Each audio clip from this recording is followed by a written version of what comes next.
Disclaimer. Hey, InnerMan family. I want to remind everyone that this podcast is not a substitute for professional mental health advice.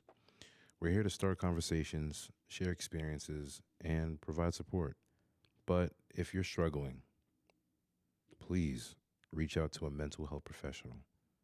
There's no shame in seeking help. In fact, it's one of the strongest moves you can make. Dial 988. Now, back to the show. Hello, ladies and gentlemen. We are back here with the InnerMan Podcast, the space where we look inward gently but honestly. No filters, no edits, just truth.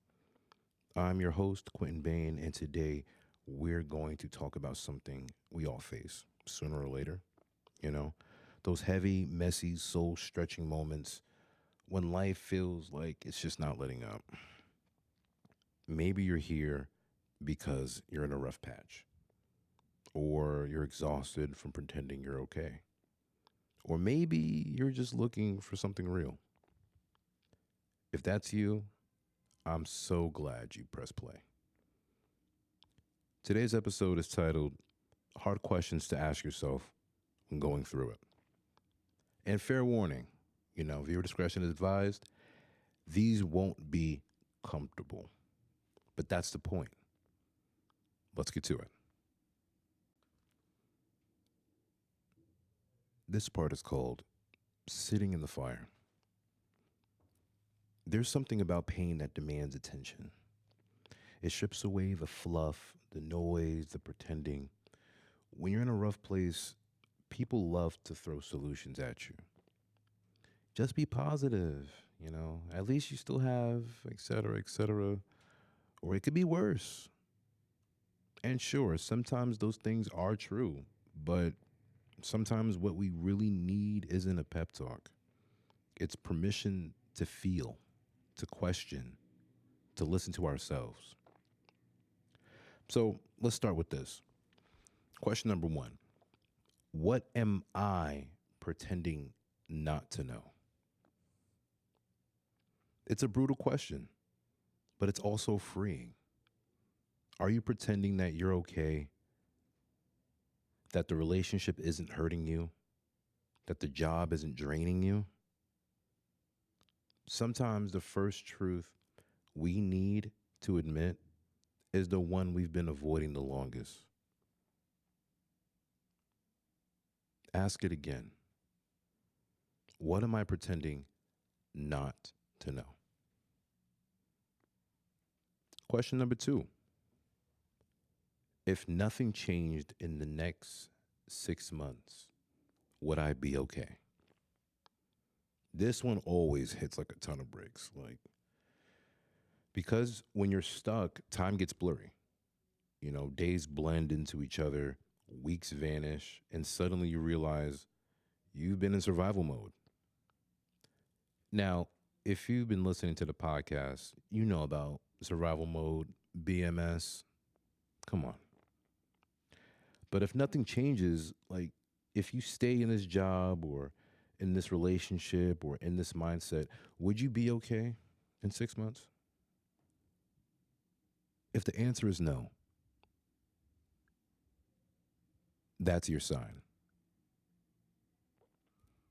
Now we're going to go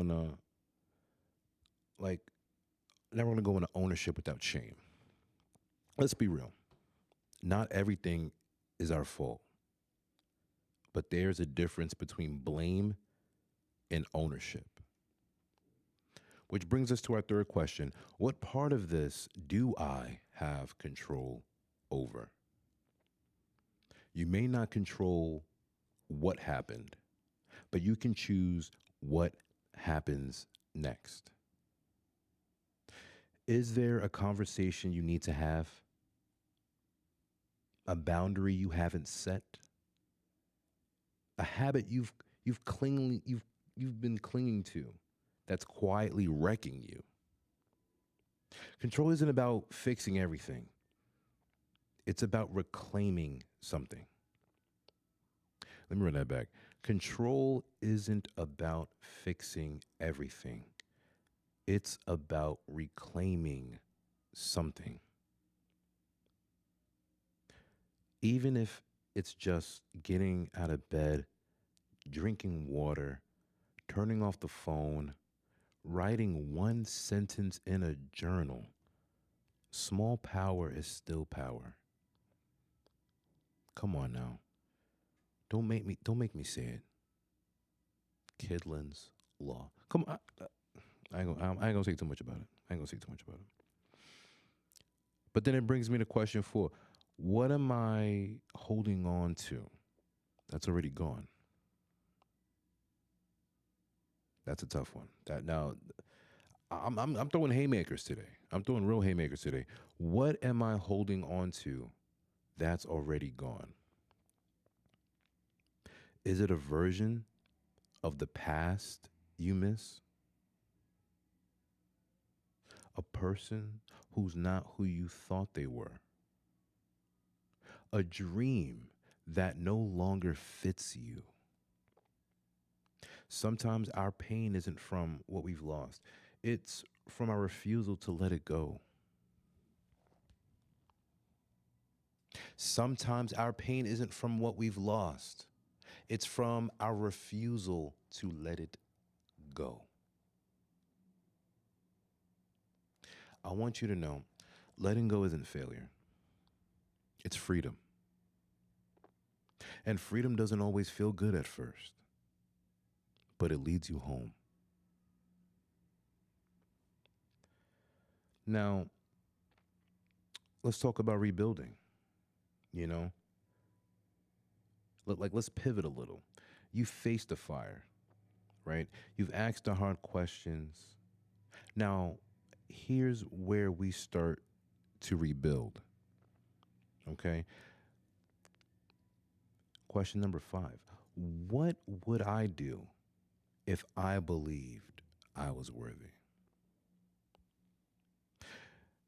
Not just deserving, but deeply, inherently, undeniably worthy. Would you speak up? Would you leave? Would you stay? Would you apply? Would you create? Would you stop settling? That question alone can rewrite your entire story. If you believed you were worthy, what would change? And here's the thing. You don't need to feel worthy to act worthy. Start with action. The feelings will catch up. Come on now. Hey, I'm dropping them on you. Start with the action. The feelings will catch up. And in this process of foundation building, the questioning of the sense of self starts to come in. Like, who am I becoming through this? Who?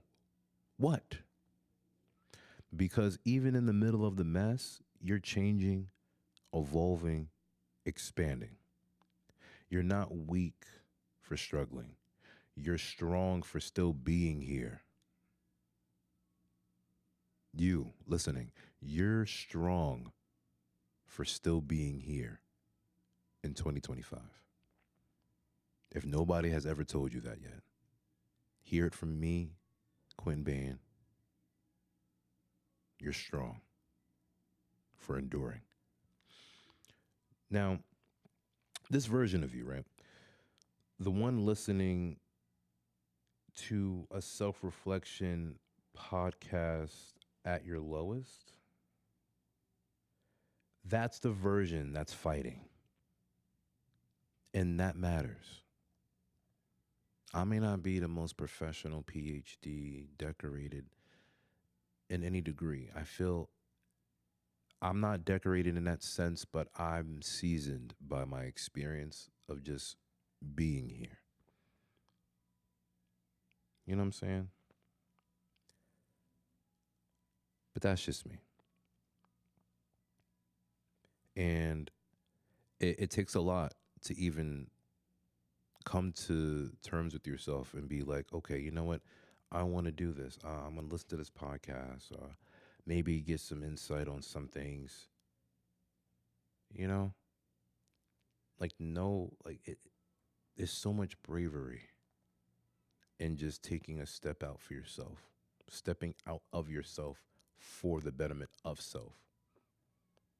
Don't let that go over your head. It takes a lot of strength to do that.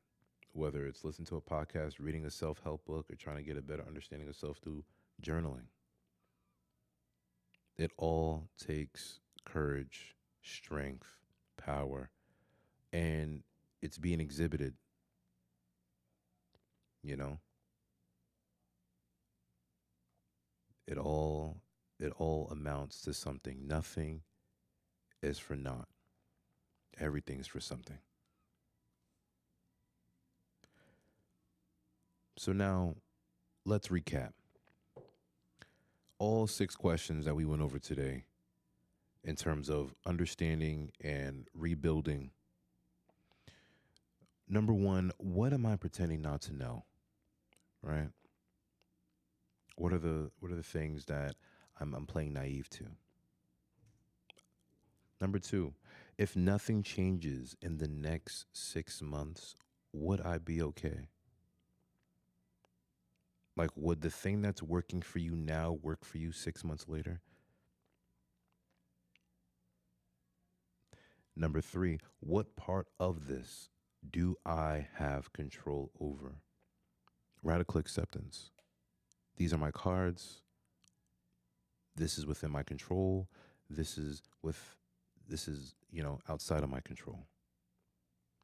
And then number 4, what am I holding on to that's already gone? Letting go is freedom. Let go. Let go.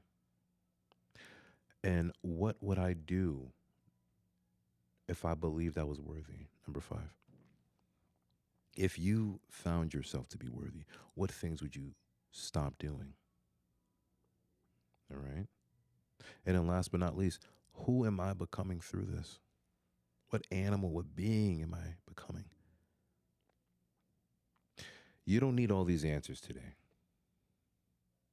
But I hope one of these questions cracks something open. Not to break you, but to release the pressure, to breathe, to begin. And if no one has told you lately, you're doing better than you think. And you're not alone in this. So I thank you for spending this time with me, with InnerMan. And if this helped you, share it with someone who might need it too. And if you're feeling bold, leave a review. Hey, or shoot me a message. I read every one.